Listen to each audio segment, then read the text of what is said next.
So the first section is going to be in the news. So what's in the news? And obviously top of the list is going to be coronavirus. It's just everyone's talking about at the minute. It's the whole vaccine thing, how it's came out all of a sudden, shebang, fucking, we can now get it fixed. As they're saying by next winter, it'll all be Bobby Dazzling again. Yeah, because there were a whole thing about like people saying, "Are you going to take it? Are you not going to take it? Are you going to boycott it?" And it's like, I don't see why you wouldn't want to take it. I understand that there's testing that normally the skip loads of stages in the testing. The skipping stages, and like obviously it takes normally years, doesn't it, to get vaccines and stuff approved, but my goals in life are to travel a lot more, and then you put something about it on your story, isn't it? So that's a big one for me, but a lot of fucking tinfoil hat cunts have replied to that story I put on my Instagram, telling you, I can't believe you're going to take it. I'm like, fuck me, I would literally take it up my bum. If it was a repository, I would take it up my bum if it means I can get a wee note in my passport saying I can travel. Yeah, do what you want to me as long as I can get on a flight. Like, yeah, it's just like, I mean, the idea of like how we met is like we were both traveling, we were both in Indonesia when we met, so it's like I want to go back, I want to do more of that stuff. Like realistically next year I want to be in Australia, I want to try and work in Australia for a bit. That'll be sick. That'd be sick. Hawaii, that's my trip next year. Yeah. Yeah, that is it. The chances are that I reckon how the vaccine stuff's going to work is that they're going to do the whole, you don't have to take it, but you can't live.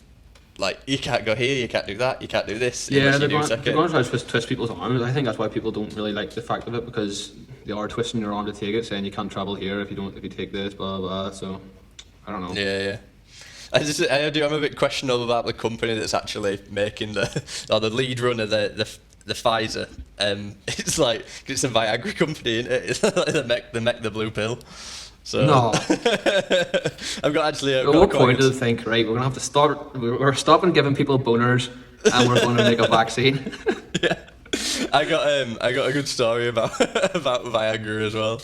It goes back to my uni days. I think it's a funny one. I'll tell it for the podcast. I hope my ex-girlfriend isn't listening though. Because, I hope she is. What's her name? Let's mention her. Go on.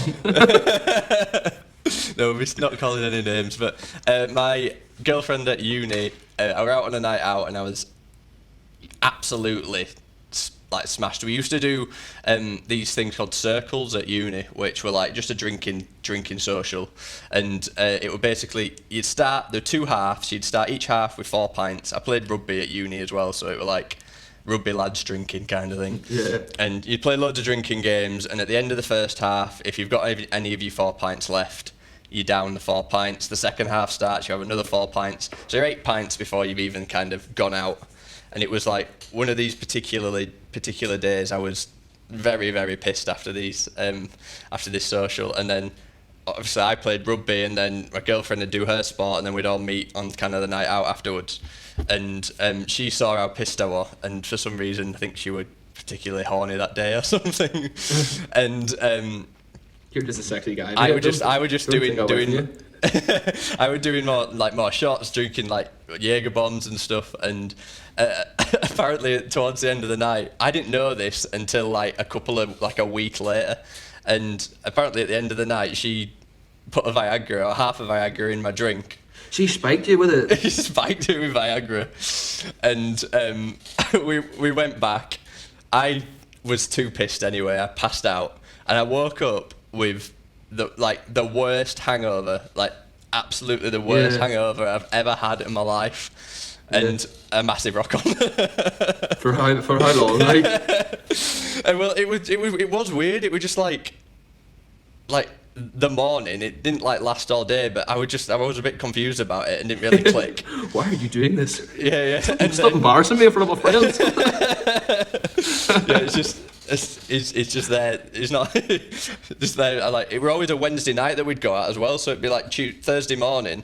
I had lectures, I had to be in uni, so I'm like, what is going on? You took that shit up. Yeah. That's getting tucked in. Gotta love the old tuck up trick, haven't you? But it's like it's like I guess I'm doing physio at uni. I'm in an anatomy lesson. It's I like can't believe you fucking spiked you, mate. That'll be game over, like. If you're well, not happy with my flaccid dick, then this relationship's not going to work. yeah, so well, yeah. There's a reason why she's an ex-girlfriend. Yeah. But yeah, that was just a baffling story about the only time I've ever taken Viagra, and I just associate it now with the throbbing headache that I had. That's just Yeah, I heard it gives you really bad headaches in the next day or hangovers. I know loads of people that like even rely on them. Like, it's bad. yeah. I mean, I've definitely thought about it before, but I've just not.